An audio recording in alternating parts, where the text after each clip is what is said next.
in the decades to come. Why? It is what attracted me here, and it is what attracted you here. So I thought if we could share those.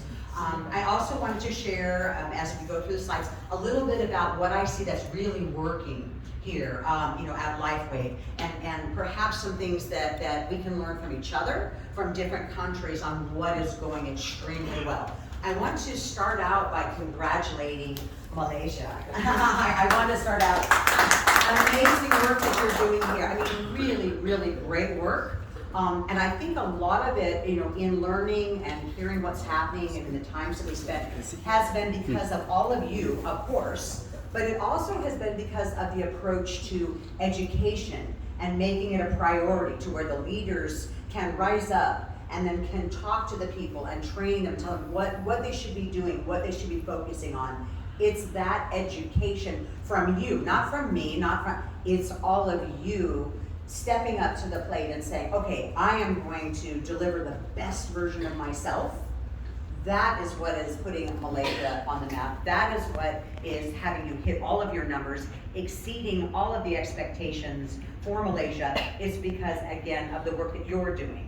You're doing it. So thank you for all of you for that, first and foremost. Okay, so a little bit about myself. I have been in direct selling my whole life.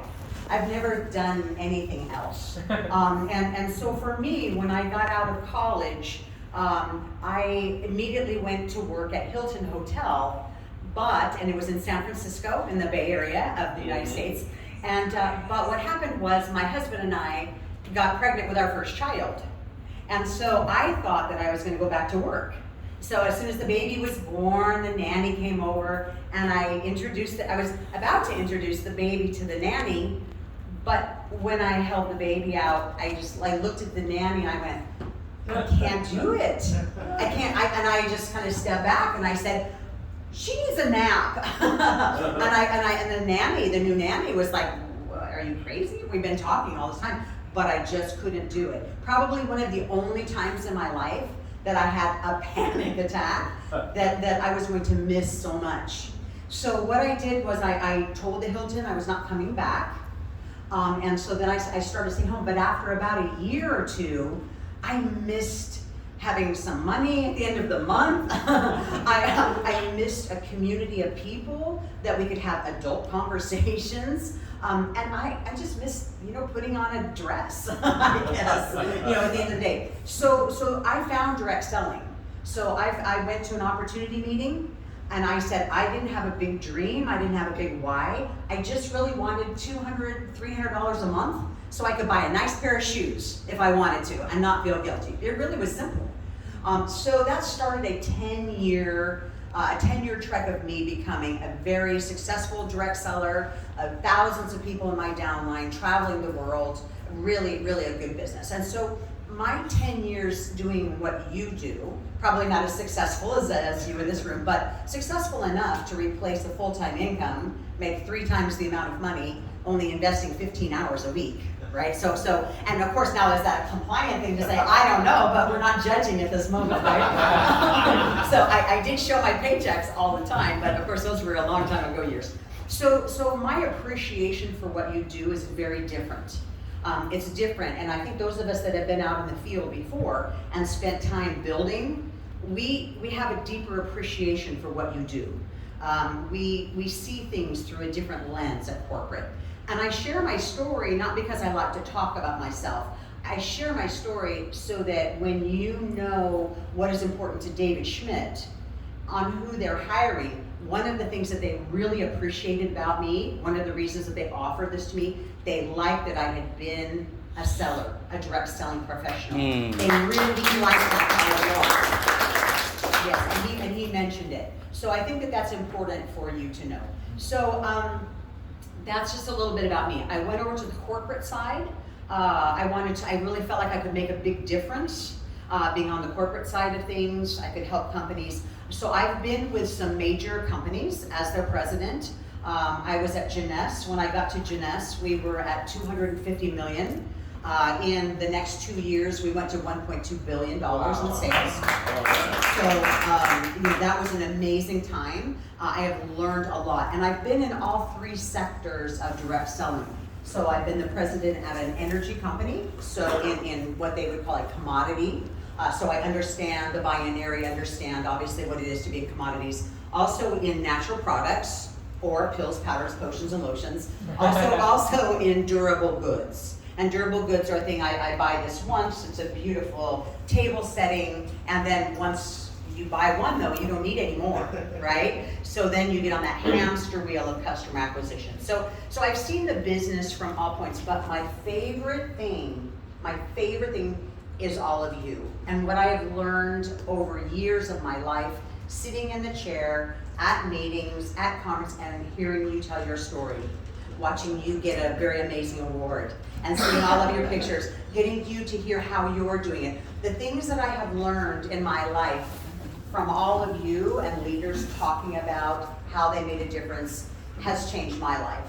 And so for that I am grateful. And so everything that we do, we want to make sure that we get out of your way. My philosophy on corporate America and companies is that it's our responsibility to empower you to succeed and get out of your way, okay? Because the moment that the company becomes a distraction, the moment that you have to worry, if I try to enroll this person online, is it gonna work? If I work this, am I actually gonna get paid what I think I'm gonna get paid? The minute you start having those thoughts in your mind, we're not doing our job.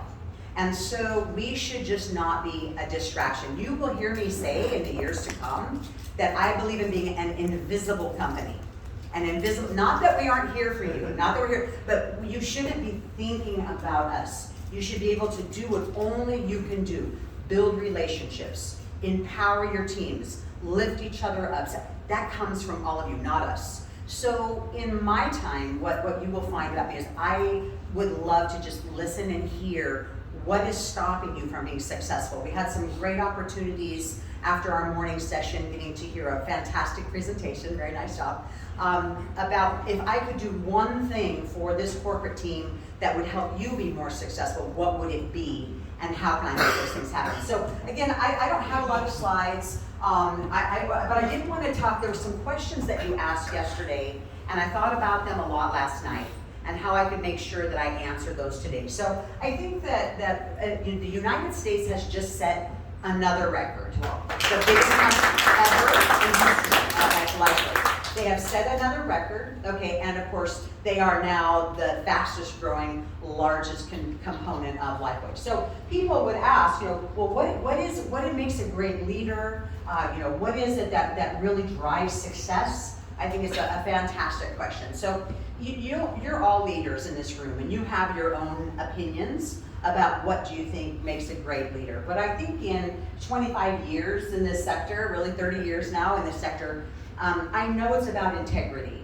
And I think that the servant, have you heard of servant leadership? Yes. Okay, so you think about listening, integrity, respect, really the components of servant leadership. Am I always open? Am I open for suggestions, criticism if needed? Hopefully respectfully delivered. But am I always listening and aware? Am I curious in my listening to understand why is it that you're not engaged? Why is it you don't feel connected? How can we do better to connect you? And all of you have teams, thousands and thousands of people that look to you to connect. So are you able to have opportunities to listen when you have all of these people? It's like, how can I hear their voices? All right, so that's the listening. And the integrity, being a person of your word. And it's more, integrity to me is more than, do I steal? Do I do bad things when nobody's looking? Okay, integrity is being a person of your word. If I tell you I'm going to do something, I'll do it. If I tell you I'm going to be there, I'll be there. If I can't, I won't overcommit. So what you'll find in my leadership as we work together and I work with your leaders is that I will sometimes have to say, not right now, or maybe I won't be able to tell you a delivery date that you really want to hear, because I am not going to tell you something and then have you think, oh, well, Meredith said this, Meredith said that, but, half of the time what she says, it doesn't happen. That's integrity to me. That is, there's some really good books on that. There's a really good book called The Corporate Mystic.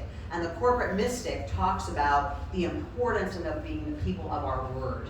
And so if you don't think you can deliver, don't say it. Even if in the moment you mean it. I mean, I want to be all things to all people, but I can't. You're one woman, you're one man. You can't do it, right? So I think the integrity piece is really good. And then of course the respect. You know, I always tell people, and I'm building a team right now. We're hiring, actually this morning, we just had somebody accept our offer to be the new global head of technology and innovation. So, yeah, and this is very important. So he accepted our offer actually just a couple of hours ago. So all things good, he's signing, and then we'll have this contract. But as I build the team at the corporate office in Utah, who is the global epicenter. All right, so this will be the global epicenter in Utah. We will look forward to all of you coming to join us when the new office is built. You know, by the end of this year, and then early next year, we'll be ready to open and have a big ribbon cutting, and we'll have a big opportunity for you to come to Salt Lake City nearby. But as I'm hiring people, I always say three things. I say, this is when you work with me and when you work with our team, I say this: do not disrespect me. I will never disrespect you. Okay? Sometimes we will have to agree to disagree agreeably on things, all of us. And you'll get us to get, maybe we can, maybe I'll disagree, but it'll be the right thing to do. No matter what, respect, mutual respect. You will always see that in me. The other one is, don't embarrass me in public. Don't embarrass me in public. So if you work on the business intelligence team, check your numbers. Okay, check everything that before you give it to me. Don't have me share numbers or stats or metrics or KPIs. Don't give me anything that you don't know is right, because then I'll be embarrassed, because you'll say, well, that doesn't look right, Meredith, and I'll say, maybe it isn't. Okay, not a good thing, right? So, and I won't embarrass you in public. So if we disagree on something, I will always take it up between the two of us, and we will have a conversation privately. So I said, and the other one is, don't waste my time, and I won't waste your time. So what that means is that, you know, when we come together with ideas, that we will share openly, and then we will go back to the table and say, okay, is this something we can really do right now? Or should we not maybe spend our time on that right now because it doesn't make sense for the business? So I think that that's a little bit about my leadership. And I think that as we look to the US, because this is a question that people are asking, how are they growing so fast? How are they setting all of these records? How are they building so well? What are they doing? So we know that there is one group that is growing faster than a lot of other groups right now. But that's not the point. The point is, what is it that they're doing? It's simplicity. Because right now, as we look at the world of direct selling and what's happening out there, the companies that are failing are overly complicating the message. They are making it too hard to train, too hard to understand, too hard to communicate, too hard to onboard. They are overcomplicating the message. Some of you in this room will not agree with what I'm about to say, and that's okay. I'm only here to deliver what I see. The fastest growing people right now are leading with one product. They're leading with one product. It's X39. That's all. They do not believe, and whether you agree or you do different, it's okay. But again, I'm just bringing you the numbers. I'm just bringing you the facts. What you do with those, I have no judgment on how you build your business. I'm just telling you what's happening, because I think that that's fair. You can do with it what you want. They are leading with X39. They are leading with the Diamond Pack. They are not customizing. It is super simple, super clear, duplicated over and over and over and over again. They don't send the people to enroll on the website. They don't have them do it. Unfortunately, that's our technology challenge. We will fix this. But for the moment, they are doing the hand-holding. They are enrolling them personally. Every person that's coming in, I say, no, I'll do this with you. If we go on the website, I will go on the website with you. They do not leave them unattended. Now, you might say to me right now, oh my gosh, that is not duplicatable, and you're right. Okay, if you think this, you are absolutely, it does not duplicate. But for this moment in our time at LifeWave, it is something that's happening over and over. So this number, this group, again, that's what they're doing. There's no other way around it. It's what's happening. So, so I encourage you, I think that where the weakness is what happens after. Because one of the bragging rights that you have in Malaysia, one of the most amazing, powerful things you have is your retention numbers. Your retention numbers are probably better than anyone in the world right now in LifeWave. Yeah, I think so. Okay. And yes, and congratulations. So there's something that you're doing, which I need to get to the bottom of and figure out how you're doing it, because this is an area where I want to go to the United States, or I want to go to Europe, and I want to go to Germany, or I want to go wherever, and I want to say, this is what's happening in Malaysia. Okay, this is how Malaysia has 70% retention, 80% retention, whatever that number actually looks like. We examined it, and here is what is happening. Here's what Malaysia is doing, why they are twice as good or 3 times better than any other country right now that's happening out there, because the average is half of what you're doing. Less than half of what you're doing. So I want to hear from you. How are you keeping your people? Because that's the problem with fast spinning onboarding, is that, okay, everybody's going, what's next, who's next? And eventually over time, you'll run through all the people, won't you? It doesn't duplicate over maybe a year, 2 years, 3 years. It will burn itself out over time, right? Excuse me. So that's one of the things that we want to talk about. That's what's happening in the United States. That's what they're doing. Those are the groups that are growing. They are just recruiting machines. And they don't talk about really customers either, to be honest. So anyway, it's a little dry, I'm sorry. I'll get used to it. I'm not gonna get you sick, I promise. No COVID. I'm just fine, I just coughed. Okay. What's that? The Thailand. The Thailand? Yeah. Oh, blue lion. Oh, yeah, I should probably stick with those. Does that help? Stick it on? Yeah. Or just stop the coughing? มีได้แท็กซ์ก็ได้เช็ดลงก็ได้ไหม Is it flash gap? ดูดูแท็กซ์ Just like yours, right? Very good. Okay, good to go. All right, so I want to talk to you about expansion. I know one of the questions on here was like, when is Singapore officially going to be open? When is and they're great questions, and we're working on those. But again, from me, I'm not going to stand up here and promise, next month. What I am going to tell you is what I know and what's happening. But I want to talk to you about strategy right now. So when we talk about expansion, okay, and we have to have a new country. One of the things that I really saw right away when I got here, we're not maximizing necessarily the countries we're in already. Okay, we have challenges. We are not accepting multiple currency. We are not paying in local currency. But we are doing a lot of things right now that we need to do better to give you the power to maximize. Malaysia is an amazing market, and it will be $1 million market a month, easily. That's how we get to $1 billion, okay? That's how we did it at Jeunesse. Our target was to have $20 million markets, and then the big markets. You know, China was obviously very big at Jeunesse, also the United States was very big, and then Europe as well. But we had over $20 million a month markets. And by building up all of the Malaysias to get to 1 million, 2 million, 3 million, 5 million, this is how you get to $1 billion. This is how you get to $1 billion. So what's happening right now is we have 2 countries that are not living up to their potential at all. So what we're focusing on, we hired a brand new general manager. They're hiring a team. We have a new office opening in Mexico, in Guadalajara at the end of it'll be now July, maybe the beginning of August. So we're going to focus on looking at all of the markets and saying, what is the best we can do? And maybe we'll open 1 new market a year, maybe every 2 years. But again, we want to make sure that we are safe and that we are really maximizing the current markets with the best technology, the best onboarding, the best systems, and making sure we're compliant in all areas of the business. So that's really the big plan for growth. Now, let's talk about South Korea. Okay, this is important right now.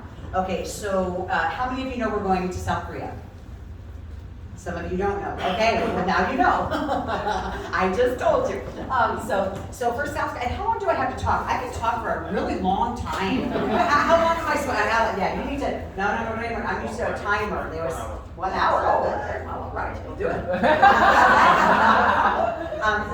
But let's talk about South Korea. How many of you have ever sold in South Korea before? You've had teams there, you've had teams there. Okay, yes as well. So the thing about South Korea is they are very, very strict. Yep. They don't have tolerance they have like a zero tolerance for not playing by the rules. There's no gray area in South Korea. Once you get in, they do an audit every year to make sure that you are still above board. The government does an audit. Okay, so this is not a, you don't go into South Korea unless you have the intention of doing things the right way. Mm-hmm. So Dr. Edward will be over the country. Absolutely. And we already have a general manager in place, and we are working on what they call the COSA licensing. And so COSA, we are about a week or two away from getting our licensing so that we can go into the next phase. So phase 1 is about looking at the compensation plan. It's different in South Korea. There's a cap of paying out at 35%, which includes incentives. So you actually have to take how much is that trip worth, how much is this paying out, and the payout every month. And then you get an audit quarterly that we do internally to make sure that we're doing it right. But then once a year, they will look at if you're paying over. As a matter of fact, we're setting all of our points in the system to measure at 34. We want to give ourselves a point of wiggle room. Now, if we find out that we're paying under that, we'll make adjustments. But it requires a different compensation. It requires a different tracking system. And in the back office, it requires us to do things differently so that you can seamlessly recruit over the border. Okay, you can recruit there. So that will take time. But the first phase is we have to do what does the compensation plan look like? How do we make sure that it's right? Then we turn that into COSA. We have an office already. You have to have your office. You have to have all of these things. But here's the reason I take the time to share this with you. This is very important. COSA has already said to us, we just got a letter, we hear that there are already patches in South Korea. And they said, are you sending patches? And we said, hey now. The only patches that we have sent in were just to check to make sure that they pass through customs. Okay, so we're making sure that everything will get there. We've already put in our first order. All the product will be delivered by September 1st. We're already doing all this work. But if the government finds out that we're doing what they call pre-market activity, that means you're not open, you're not supposed to be here recruiting, you're not supposed to be signing up people at this moment. We may try to find a way to work around it, but right now we don't have that in place. So I just ask you, as tempting as it is for all of your friends, your teams in Japan that want to start recruiting there, please don't. Because we're telling them, hey, it's probably just a couple of extra people. Now, they said, the South Korea government, they said that the regulatory agency, they said, we know that people get excited, we know that people want to go ahead and get, a first jump into the market, we know, but you need to tell your people to stop. Okay, so please, just listen, pay attention, hear. If you hear anybody say, oh yeah, I just sent some patches over to my cousin in South Korea, you need to say, stop immediately. Because what we don't want to do is have to send a letter and ask you to cease and desist. And that is what will happen, because we have to show the government that we are enforcing their rules, right? So South Korea, yes, of course. What are you going to do with the 25% extra? So that's a very, very good question. I don't know that I was prepared to answer that question. So in some way we will put it back. What we want to do is hold it till the end of the year and make sure that we're not above and beyond, and find ways to actually give it back to the people. And the uplines. So we're being very cautious and thinking about what we're going to do. Because it's not that we just want to put the money in our pocket. We've already had that discussion. David has said, we need to find a way to put it into the market and put into those of you that are building the market. How do we make this work? So that's a conversation I'm not ready to answer. It's a fantastic question though. But it's not so that we can get a raise or something. So I want you to know. So David. Oh right? yeah, you know. But it also depends, Roy, because we have seamless plan. So in Korea we could be 35, but as a corporate we could be 70. I don't know. So it depends. So if you look at More than 60, right? Where we are today, it could be higher. I don't know. It's a little hot at the moment. It's a little hot. Yeah, we call it running hot. So, but the point is too, it's a very good point. If it's all in there, then it can impact other caps. Yes. That's what I just don't want to commit, like I said a moment ago, person of integrity, I'm not going to say something until I know it's true and I know it's done. But it'll be somewhere in the plan. We just need to figure out what makes the most sense. Q4, so Okay. a couple more months. Very soon, yes. Very So soon. I will tell you, if it's confidential in this room, are you recording? No, it's okay, it's okay, but I will say, so our target, so what I will call a target, our target is November 1st. But here is the rub. We have to have seamless recruiting.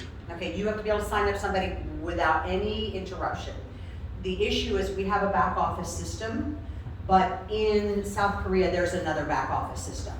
And so they I've have to heard about connect. that. Yeah, I've yeah, heard yeah, about yeah. that. We call it the black box. Yeah, because it's known. I've dealt with South Korea before. That company is very close. Their data does not flow back and forth easily. And so we've already met, we're in phase 2, we just met with our back office provider now, the Exego, you've probably heard it before, right? And so we already met with our team there. I hired an outside consultant who all she does is Exego integrations. Okay, and so she is running as project manager. She's fantastic. And so basically she makes sure that the drawbridges of information are down. Because that's the problem with working with that company in South Korea. They're like this and they just don't play nice sometimes. So I